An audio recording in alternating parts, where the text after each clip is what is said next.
YCP డ్రామాలాడి మళ్లీ దొరికిపోయింది. నంద్యాలలో వైఎస్ఆర్ విగ్రహం ధ్వంసమైన ఘటనపై వైసీపీ శ్రేణుల ఆందోళనకు దిగా ఇది టీడీపీ కుట్రనని గగ్గోలు పెట్టే వైఎస్ఆర్ విగ్రహం ధ్వంసం చేసింది జమ్ములయ్య అని అతను వైసీపీ నేతల అనుచరుడేనని పోలీసులు తేల్చినట్లుగా చెప్పారు. బాబాయ్ గుండెపోటు, కోడికత్తి, గులకరాయి నాటకాలు రాయడని జగన్ మరో కొత్త డ్రామా సృష్టించాడని మంత్రి లోకేష్ ధ్వజమెత్తారు. జగన్ నాటకాలు చూసి జనం చీకొట్టిన డ్రామాలు మానట్లేదు, ఎన్నిసార్లు దొరికిపోయినా కుట్ర క్షుద్ర రాజకీయాలు మానరా అని ఆయన ప్రశ్నిస్తున్నారు. బ్రీఫ్గా చర్చిద్దాం. కిషోర్ గారు, ఇది ఎప్పుడు జరిగిందో? నిన్న మార్నింగా? ఇప్పుడు మార్నింగ్ అంట. మరి ఇలాంటి జనరల్గా అర్ధరాత్రి పెట్టుకుంటారు, ఎవరికి కనపడకుండా, సీసీటీవీలు కవరేజ్ లేకుండా అని. మరి ఆయన అంత డేర్గా ఆరు తర్వాత ఏదో పగలగొట్టి వైఎస్ఆర్ గారి విగ్రహాల్లో తలకాయని సెపరేట్ చేసి అందరూ చూస్తుండగా అదిగో మా విజువల్స్లో కూడా కనబడుతున్నాయి. అయితే పబ్లిక్గా తిరిగాడితే 20 నిమిషాల్లోనే పోలీసులు అతను పట్టుకున్నారట. తీరా తేల్చింది ఏంటంటే ఆయన వైసీపీ కార్యకర్త అని చెప్పేసి. మరి అంత ఈజీగా దొరికిపోయేటట్టుగా ఒకవేళ మీరే అని ప్లాన్ చేశారా? అంటే మీ కూటమి ప్రభుత్వం ఏమన్నా? సార్, ఇది సోషల్ మీడియాలో నేను చూశాను. మా పిల్లకాయలు క్యాప్షన్ పెట్టినారన్నమాట, ఎంతకు బర్తికిచ్చారా అని. ఈరోజు పట్టపగలు జంబులయ్య అనే ఆయన వైసీపీ కార్యకర్త. ఏ విధంగా అంటే వైసీపీ కార్యకర్త రాజేశ్వరి అనేవి అక్కడ పదవుల్లో ఎన్నికైనప్పుడు ఆ భర్త శేషయ్య గారు, జంబులయ్య గారు ఇద్దరు స్నేహితులు బాలమ్మ అని వాళ్ళ జంబులయ్య గారి భార్యకి సిఆర్పి ఉద్యోగానికి 2019లో ఇప్పించారని చెప్పి ఆ రోజు వీడియో కూడా రిలీజ్ చేసింది. ఆ వీడియో కూడా నా దగ్గర ఉంది, చూపిస్తాను. ఈ విధంగా ఇది జంబులయ్య గారి భార్య అనమాట. భార్య ఐడియాలో ఆ విధంగా క్లియర్ గా చెప్పింది అనమాట. ఎవరైతే ఈ శేషయ్య గారు ఉన్నారో ఆ శేషయ్య గారు కారణం నా ఉద్యోగానికి అని చెప్పింది. ఇటువంటిది it is a organised operation. అంటే ఎవరైతే పెద్ద తలకాయలు ఉన్నారో వాళ్ళందరినీ బయట రావాల్సిన పరిస్థితి ఉంది. ఈ రోజు రాష్ట్రాన్ని అల్లకొల్లోలం చేయడానికి వైఎస్ఆర్సీపీ పార్టీ నాయకులు ఆడుతున్న డ్రామాలు ఇవన్నీ ఆయన ఖచ్చితంగా తెలుస్తున్నాయి. అంటే కొద్దిగా తెలివైన వాళ్ళ చేత అయినా ఆడిస్తే డ్రామాలు తెలుస్తుంది. అమాయకుల్ని, పాపం అంత ఆలోచన లేని వాళ్ళని తీసుకొచ్చి సమాజంలో వాళ్ళని ఏదో మసిపూసి మారేడుకాయ చేయాలంటే కుదిరే పరిస్థితి కుదరదు. ఆ కేటుకాలం కూడా కొద్దిగా స్కిల్డ్ ప్రొఫెషనల్స్ తీసుకోరండి అని వైఎస్ఆర్సీపీ నాయకులకి చెప్తున్నాను. ఇందాక కూడా మన మిత్రుడు మాట్లాడుతూ తెలంగాణ గురించి ఏది పడితే మాట్లాడారు, తెలంగాణ మీద ప్రేమ ఉన్నట్టు. 2013లో వైఎస్ జగన్ తెలంగాణ రాష్ట్రానికి వ్యతిరేకంగా నిరాహార దీక్ష చేశారు. ఢిల్లీలో అన్ని పార్టీలను కలుపుకొని జంతర్ మంతర్ దగ్గర నిరసన దిగిన పరిస్థితి ఉంది. గతంలో జగన్మోహన్ రెడ్డి తెలంగాణకి వెళ్తే రాళ్లతో కొట్టిన పరిస్థితి కూడా ఉంది. ముఖ్యంగా నానుడి వైఎస్ జగన్మోహన్ రెడ్డి గారి తండ్రి గారు రాజశేఖర్ రెడ్డి గారి బతుకుంటే తెలంగాణ వాదమే వినిపించేటట్లేదు. ఇవన్నీ మీరు కింద పెట్టుకొని ఈరోజు రాష్ట్రాన్ని అవమానకరంగా మాట్లాడుతూ అవతల ఒక ప్రాంతీయవాదాన్ని ఆయన మాట్లాడిన మాటలో విభేదాలు లేనకపోయినప్పటికీ విభేదాలు సృష్టిస్తా మన రాష్ట్రాన్ని కించపరుస్తూ మన నాయకుల బొమ్మలను పంపిస్తామంటే దానికి కూడా ఒత్తాసు పలకడం అనేది చాలా హేయమైన పరిస్థితి. ఈరోజు కొబ్బరి చెట్ల విషయంలో విశ్లేషకుడు పెద్ద సీనియర్ సారు దాన్ని కూడా నేను మాట్లాడుతున్నాను. రెండు విడివిడిగా మాట్లాడిన మాటలో తెలంగాణలో కూడా అంటుంటారు మీ చుట్టూ గోదావరి ప్రాంతాల్లో టెంకాయలు ఎంత బాగుంటాయని. ఒకసారి ఈ పాడైపోయిన చెట్లను చూస్తే ఎవరు దిష్టైనా తగిలిందేమో అనిపిస్తుంది. అంటే దీన్ని వైఎస్ఆర్సీపీ నాయకులు సమన్వయం చేసి రెండు కలిపి క్లిప్పింగ్లు ప్లే చేశారు. సరే, మీరు కూడా దాన్ని సమర్థించడం కరెక్ట్ కాదండి. అట్లాంటి తప్పుడు మాటలు అనుకున్నాయి ఈ రోజు వాళ్ళు మాట్లాడి మీరు వింటున్నారా సార్? ఎంత దారుణంగా మాట్లాడుతున్నారు. మంత్రులను మర్చిపోయి అసలు అజెండా లేని కవిత గారు మాట్లాడుతుంటే నవ్వొస్తుంది. రాష్ట్రాన్ని అల్లకల్లోలం చేయడానికి వైఎస్ఆర్సీపీ ప్రభుత్వం నిర్ణయం తీసుకుంది. ప్రాంతాలుగా మతాలుగా విద్వేషాలు రెచ్చగొట్టి ఈ రోజు ప్రభుత్వం ఫెయిల్ అయిపోతుంది అనే చర్యలు తీసుకొస్తున్నారు. కానీ ఇక్కడ అభివృద్ధి పదంలో, సంక్షేమ పదంలో కూటమి ప్రభుత్వం నడిపిస్తుంది. ఇది ప్రజలందరూ కూడా గమనిస్తున్నారు. కేవలం కొంతమంది తెలంగాణ ఉన్మాదులు మాట్లాడినంత మాత్రాన తెలంగాణ వాళ్ళందరూ కూడా మనల్ని వ్యతిరేకించే పరిస్థితి లేదు. ముఖ్యంగా తెలంగాణ విశ్లేషకులు, జ్ఞానులు ఎవరైతే ఉన్నారో పవన్ కళ్యాణ్ గారిని ఇష్టపడుతున్నారు. ఏదో ఒక రకంగా ఒకరోజు కులం పేరు మీద, ఒకరోజు మతం పేరు మీద, లేకపోతే స్వపక్షం వారి నాయకుడు తలకాయని తీసేశారంటే వైఎస్ఆర్సీపీ కార్యకర్తలని ఒకటే మాట, ఎంతగా తెగించారా అనిపిస్తుంది. కనీసం కొద్దిగా జ్ఞానం ఉన్న వాళ్ళైనా చూసుకోండి. ఇందాక సార్ చెప్పినట్టు అర్ధరాత్రి పూటైనా ప్లాన్ చేయండి, ఎవరు చూడకుండా డైరెక్ట్ సెల్ ఫోన్ లో వీడియో తీసి వీటిని సోషల్ మీడియాలో పెట్టేశారు. మనం ఏం చేసినా చెల్లుబాటు అయిపోద్ది. మొత్తం అందరినీ బయటకు లాగేసి ఏదో ఒక రకంగా విధ్వంసాలు సృష్టించాలి, అల్లకల్లోలం చేయాలనే నానుడు మానుకోండి అని ప్రత్యక్షంగా చెప్తున్నట్టు. రైట్. నేను అన్నది అర్ధరాత్రి ప్లాన్ చేసుకోమని చెప్పలేదు. జనరల్గా ఇటువంటి ఇల్లీగల్ యాక్టివిటీ చేసేది అర్ధరాత్రి పూట ఎవరు చూడకుండా చేస్తారన్నది. నేనేమి ఎంకరేజ్ చేయను అటువంటి వాటిని. రైట్, అక్కడ కనపడుతుంది సీసీటీవీ, ఇదిగో పైన అక్కడ దాని నెత్తి మీద కనపడుతుంది. అక్కడ ట్రాఫిక్ వాళ్ళు పెట్టింది ఎంత లావున బ్లాక్ అండ్ వైట్లో. సార్ బొట్ల రామారావు గారు, ఏంటి సార్ ఇది? ఎవరు చేసినా కానీ తప్పే కదా. ఏంటి ఇప్పుడు ఆయన ఏం చేశాడు? ఆయన చనిపోయి చాలా అయింది. అది అందులో చిన్న చితక విగ్రహం కాదు, చాలా స్ట్రాంగ్గా, చాలా బ్యూటిఫుల్గా కూడా కనపడుతుంది. ఏంటిది అసలు? ఏం జరిగి ఉండొచ్చు? సురేష్ గారు యొక్క విగ్రహం యొక్క ధ్వంసం అనేది మనం విజువల్స్ ఉన్నాయి, అట్లాగే ఫోటోలు ఉన్నాయి. దీన్ని ఈ ప్రభుత్వం కానీ, లేకపోతే తెలుగుదేశం పార్టీ కానీ, జనసేన పార్టీ వాళ్ళు కానీ వైఎస్ఆర్సీపీ కార్యకర్తను ఆపాదించడం అనేది హాస్యాస్పదమైనటువంటి అంశం. ఇదొక్క ఇన్సిడెంటే కాదు కదండి. మనం చూస్తే వేమూరు నియోజకవర్గం బాపట్ల జిల్లాలో వైఎస్ రాజశేఖర రెడ్డి గారి విగ్రహాన్ని తగలబెట్టారు. ఖచ్చితంగా అక్కడ మాజీ మంత్రి నక్క ఆనంద్ బాబు గారి యొక్క వైఎస్ రాజశేఖర రెడ్డి గారి తల వైఎస్ఆర్సీపీ కార్యకర్త. దీని గురించి సార్ మన పార్టీ కార్యక్రమాల్లో టోల్గేట్ పార్టీలు కాదు, డ్రామా కనబడుతున్నాయి. తీసేసాడు అతను. ఆగండి కిషోర్ గారు, పెద్ద నాయకుడు ఎవరైతే ఉన్నారో ఆయన తల తీసేసారు. ఈ కార్యకర్తతో ఇక్కడ ఉన్నారు జబ్బులయ్య. ఏదో ఒకటి క్రియేట్ చేసింది. లేకపోతే మీ నాయకులు ఏమైనా అతని అభిప్రాయం ఇప్పుడు దాకా మాట్లాడాడు కదా. గాడికి కాదేది అనర్హం అనుకున్నారా? మీ నాయకుడు తల తీసేస్తున్నారు. కిషోర్ గారు, ప్రకాశం జిల్లాలో కూడా ఒక ఇన్సిడెంట్ చెప్తారు సురేష్ గారు. దీనికి ఆన్సర్ చెప్పాలా శేఖర్ రెడ్డి గారు గారు, కిషోర్ గారు గారు. అక్కడ సాక్షాత్తు తూర్పు నాయుడుపాలెం అండి. అక్కడ మంత్రి డోలా బాలవీరాంజనేయ స్వామి ఉన్నాడు. వాళ్ళ సొంత గ్రామంలో ఉన్నటువంటి రాజశేఖర రెడ్డి విగ్రహాన్ని రాత్రి పెచ్చులుగా ఓడగొట్టి కనీసం కంప్లైంట్ కూడా తీసుకోకుండా ఇప్పటికి కూడా అక్కడ రాజశేఖర రెడ్డి గారి విగ్రహం ఏందని చెప్పేసి న్యాయస్థానం ప్రశ్నిస్తే ఏం చెప్తారనే దానికి కూడా ఆన్సర్ లేనటువంటి పరిస్థితి. వీళ్ళ యొక్క రాజశేఖర రెడ్డి గారి మీద ఉన్నటువంటి దుగ్ధ గాని, వీళ్ళకు ఉన్నటువంటి కసి గాని, వీళ్ళకు ఉన్నటువంటి కక్ష గాని, ఆ విగ్రహాల పట్ల వీళ్ళకు ఉన్నటువంటి భావన గాని చాలా ఇన్సిడెంట్లు అర్థమవుతుంది. దానికి అతీతమేం కాదు. ఇక్కడ పత్తిత్తులు అని చెప్పుకుంటే ప్రజలు నమ్మే పరిస్థితి లేదు. వీళ్ళేదో మసిగుసి మారేడుకాయ చేసి రాజశేఖర రెడ్డి గారి విగ్రహాలను ధ్వంసం చేసినటువంటి ప్రక్రియకి శ్రీకారం చుడితే మాత్రం ఒళ్ళు పగులు తెలికి పళ్ళు రాస్తాయని చెప్తున్నా. ఖచ్చితంగా నేనేమని చెప్తున్నానంటే మాజీ ముఖ్యమంత్రి వీళ్ళు ఖచ్చితంగా ఇటువంటి చేష్టాలు పాల్గొంటారు. ఏదైతే ఏ పార్టీ కార్యకర్తలు ఏంటనేది కాదు, దాని వెనకాల ప్రభుత్వంలో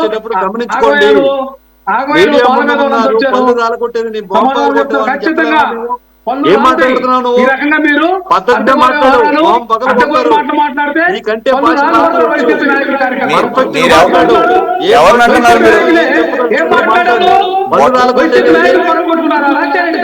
అయితే ఒక నిమిషం ఆగండి.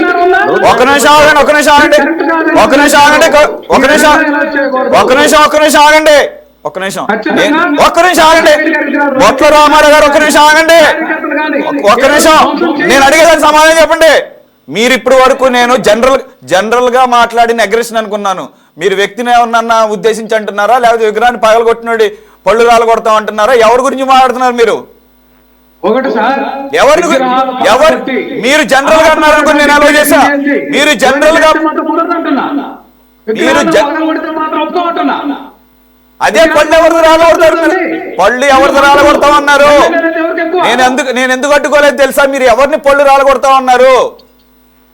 ఖచ్చితంగా అండి. ఎవరిది ఎవరిది ఎవరిది అది అలా మాట్లాడండి. మీరు దానికి సంబంధించి మాట్లాడే వ్యక్తుల మీదకి వస్తే మాత్రం నేను ఎలా చేయను, అర్థమవుతుందా? మీకు కావాలంటే మీ అగ్రెషన్ చూపించండి. సురేష్ గారు అబద్ధాలు మాట్లాడకూడదు కదా. ఎవరు మాట్లాడారు? కథనాలు అవే వచ్చినాయి. పగలు కొడతారండి. ఏం మాట్లాడుతున్నారు? అదే జరిగింది. మరి ఎందుకు పాల్గొట్టాల్సి వచ్చిందో తెలుస్తారు పోలీసులు. అప్పుడు ఎవరి పళ్ళు ఎవడు పగలగొడతాడో చూద్దాం. అప్పుడు ఎవరి పళ్ళు ఎవడు పగలగొడతాడో చూద్దాం. ఎవడు చేయించాడు, ఎవడు వెనకాల ఉన్నాడు, దాని వెనక ఉద్దేశం ఏంటనే తేలినప్పుడు పగలగొట్టే కార్యక్రమం పెట్టుకుందాం. అంతే తప్ప కోటేశ్వర గారు విగ్రహాల విధ్వంసం అనేటువంటిది ఎవరు చేసినా తప్పే. అది ఒక విగ్రహాన్ని విధ్వంసం చేసినంత మాత్రాన ఆ వ్యక్తి జనం నుంచి అదృశ్యం కాడు, లేదా ఆ వ్యక్తి భావజాలం కావచ్చు. అది సానుకూలమైన వ్యతిరేకమైన అనేటువంటిది నా అభిప్రాయం. మరి ఇప్పుడు ఆ విజువల్ లో చూపిస్తున్నటువంటి వ్యక్తి అతనేనా దాన్ని చేసింది? అవునాడు సార్. ఒకవేళ అతనే చేస్తూ ఉంటే, అతనే చేస్తే మరి పట్టపగలు చుట్టుపక్కల వాళ్ళు ఎవ్వరు కూడా అతన్ని ఎందుకు నివారించలేకపోయారు అనేటువంటి కూడా ఆశ్చర్యం కలిగిస్తా ఉంది. నిజంగా కుట్రకోణమే ఉంటే ముందు మీరు అన్నట్టుగా ఏ అర్ధరాత్రి పూట ఎప్పుడో చేస్తారు. అంత ఓపెన్ గా చేశాడంటే అతను మెంటల్ కేసు అన్నా అయి ఉండాలి, అతను మరొకటన్నా అయి ఉండాలి అనేది నా అభిప్రాయం. ఇప్పుడు ఏం తెలుస్తారు? అతని వెనకాల అతని తర్వాత ఎవరు చేయిస్తారని చెప్పేసి కొట్ట తెలుస్తారు. తేలే అంశమేనా? రేపు ఏమంటారు? అతను ఎదుగో ఫలానా వైసీపీ నాయకుడు చెప్పాడు అందుకని నేను చేశాను అని చెప్పేసి అంటాడు. అల్టిమేట్ గా వైసీపీ నాయకుడు ఎక్కడ చెప్పారు, ఎప్పుడు చెప్పారు అనేటువంటిది పోలీసులు తేల్చలేరు. తేల్చేటువంటి అంశం కాదు అది. అందుకని మరి దీని మీద ఇట్లాంటి ఓపెన్ గా దొరకకపోతే వేరు. రాత్రిపూట ఎప్పుడో చేస్తే ఇప్పుడు మనం చూస్తున్నాం అంబేద్కర్ విగ్రహాలను చేతులు కొట్టేవాళ్ళు, కాళ్ళు కొట్టేవాళ్ళు, ఇట్లాంటి వాళ్ళని చూస్తున్నాం. తెలంగాణలో ఈటల రాజేంద్రకి వ్యతిరేకంగా మరి ఫ్లెక్సీలు పెట్టారు. వాళ్ళు ఎవరు చూసి పెట్టలేదు, చూడకుండా జాగ్రత్తగా ప్లాన్ చేసి పెట్టారు. మరి ఇందులో కుట్ర ఉందని నేనైతే అనుకోవట్లేదు. అతను మెంటల్ కేసు అయి ఉండాలి, లేకపోతే మరొక కేసు అయి ఉండాలి, లేదు అతను వెనకాల ఎవరైనా ఉండి చేయిస్తారంటే అది తేలేటువంటిది కాదు అని మాత్రం నేను స్పష్టంగా చెప్పదలుచుకున్నాను. కానీ ఇవన్నీ కూడా ఏంటంటే డైవర్షన్ పాలిటిక్స్. అది వైసీపీ చేసిన కుట్రని, లేదా ఇంకోళ్ళు వాళ్ళే చేయించారు చేసిన, లేదా లోకేష్ గారు ఈ విషయం మీద అంతగా స్పందించాల్సినటువంటి అవసరం కూడా లేదనేది నా అభిప్రాయం. అవసరానికి మించి ఎక్కువగా స్పందించారని అనిపిస్తా ఉన్నాం. ఎన్ని రోజులు చేస్తారు? ఒక రోజు 2 రోజులు చేస్తారు, మీడియాలో చర్చలు పెడతారు, అయిపోతుంది. ఏమవుతుంది? అందుకని అతను దొరికిపోయాడు కనుక అతన్ని పట్టుకొని కేసు పెట్టండి, ఉన్నటువంటి చట్టాల ప్రకారం శిక్షించండి. మ్యాటర్ ఏంటి?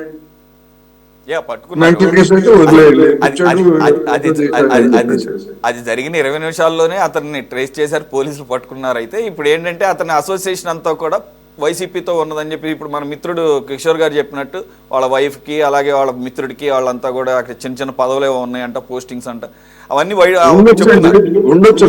లేవని నేను అంటలే, అవి ఉన్నాయి కదా. అందుకని వాళ్ళ చేతనే అలాంటి వాళ్ళు ఇంకా చాలా మంది ఉంటారుగా. గతంలో వైసీపీ పదవులు పొందినటువంటి వాళ్ళు చాలా మంది ఉంటారుగా. మరి ఇతన్నే ఎందుకు ఎంచుకున్నారు అనేటువంటి ప్రశ్న కూడా వస్తుంది కదా.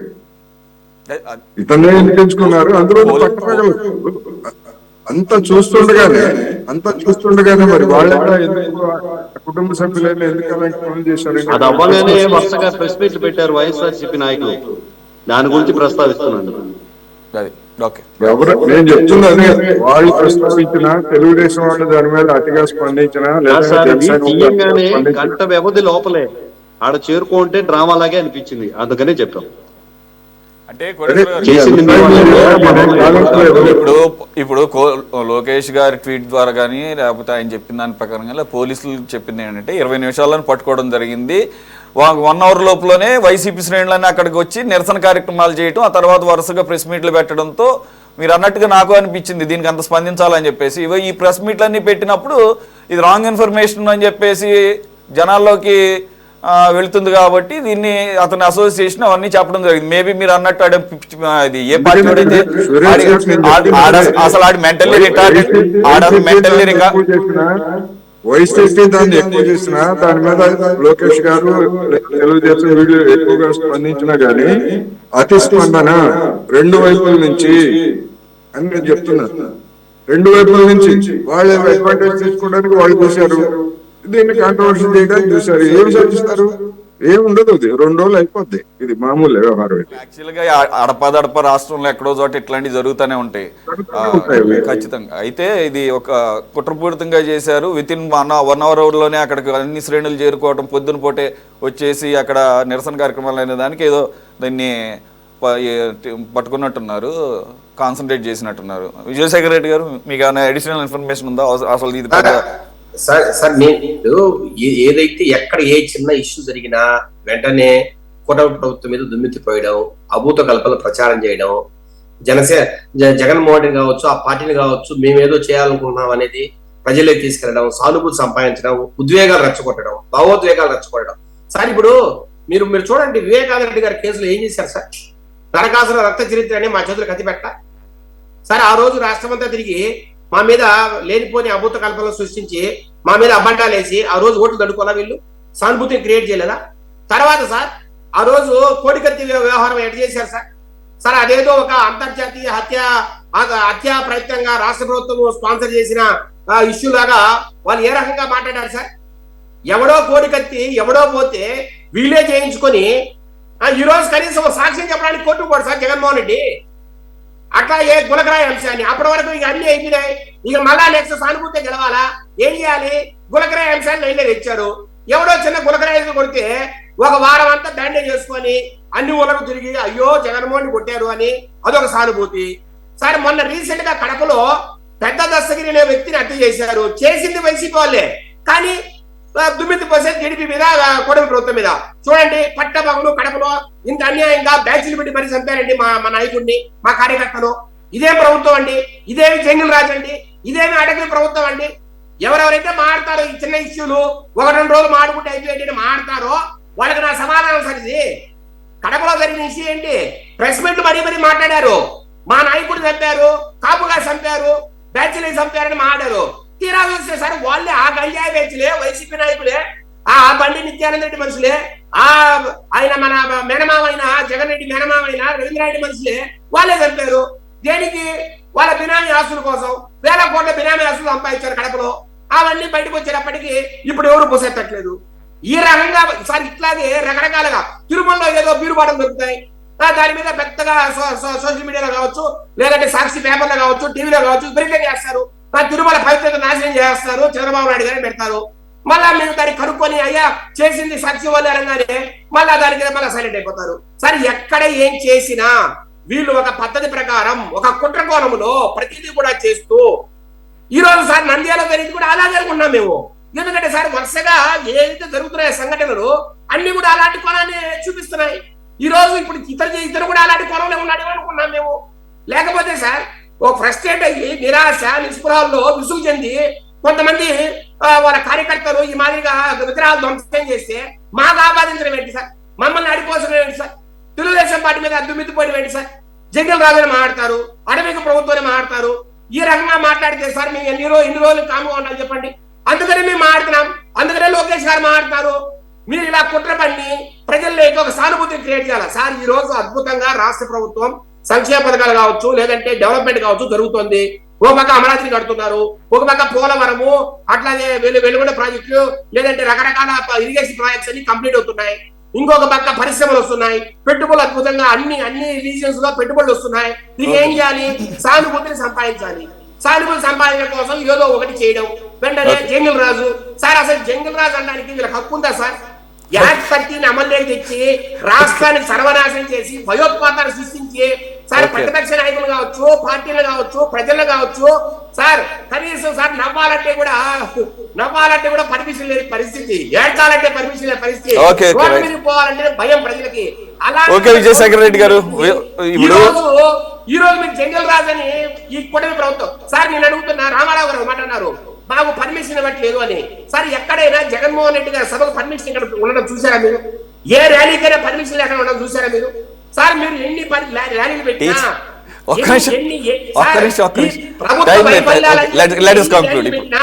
ఎన్ని మీటింగ్లు పెట్టినా ఇప్పుడు మీరు ఇవన్నీ ఎప్పుడు మాట్లాడుకున్నాయి, చరిత్ర చరణం చదవకండి. ఇప్పుడు టీచర్లు విజయవాడలో పెట్టుకున్నటువంటి పర్మిషన్, దానికే పర్మిషన్ ఇవ్వలేదు, ఎక్కడెక్కడ బస్సులు అడ్డుకున్నారు, అవన్నీ గుర్తున్నాయి. ఒక నిమిషం ఆగండి. ఈ ఇష్యూకి వచ్చేసరికి ఆడ అసలు మెంటల్లీ రిటార్డెడా, లేదంటే కనుక ఒక పార్టీలో ఇప్పుడు ఇంకో పార్టీకి వచ్చాడా, లేకపోతే పార్టీలతో సంబంధం లేకుండా ఎవడన్నా వెనక నుండి నడిపించారా, అదేదో పోలీసులు తేల్చాల్సిన అవసరం ఉంది. బట్ ఎనీవే పొలిటికల్ పార్టీస్ గా వాళ్ళు వెంటనే వైసీపీ నాయకులు కూడా ఏం చేయాలి? Okay right sir, let's conclude. ఇప్పుడు నాకు కూడా చూడంగానే అదే అనిపించింది, కోటేశ్వర గారు అన్నట్టు ఆడు పనిమాల అంత పెద్ద విగ్రహాన్ని చెక్కుతా ఉంటేనేమో జనం అంతా చూస్తా కూర్చున్నారు. కానీ వినండి సార్, మీరు చెప్పినట్టే వినండి. కానీ అంత పొద్దున జరిగి తెలిసిన వెంటనే వితిన్ 1 hour మాత్రం ఆ ప్రదేశానికి వచ్చేసారు మొత్తం వైసీపీ శ్రేణులు అంతా వచ్చేసి నిరసన అంట. కాబట్టి ఆ రకంగా తర్వాత ప్రెస్ మీట్లో అన్నప్పుడు ఇదేదో డ్యామేజ్ కంట్రోల్లో అన్నప్పుడు ఇక మీరు స్టార్ట్ చేశారనుకుంటా. మొత్తానికి ఇది యాక్చువల్గా అయితే ఎక్కడో చోట ఏదో విగ్రహానికి ఇలాంటి జనరల్గా జరుగుతున్నది చూసి ఉన్నట్టు పోవాల్సింది. ఇది ఏంటంటే పట్టపగలు మరి ఆ రకంగా ఉన్నాడు కాబట్టి విజువల్స్ కూడా క్లియర్గా ఉన్నాయి కాబట్టి మాట్లాడుకోవాల్సిన పరిస్థితి. సరే పోలీసులే క్లారిటీ ఇవ్వాలి, ఇస్తారో లేదు చూద్దాం. Thanks for join Vijayasagar Reddy గారు, రామారావు గారు, కిషోర్ గారు అండ్ కోటేశ్వర్ గారు. ఇది వాళ్ళ టాప్ డిబేట్. మరో అంశంతో మళ్ళీ కలుద్దాం. Stay tune to City 24/7.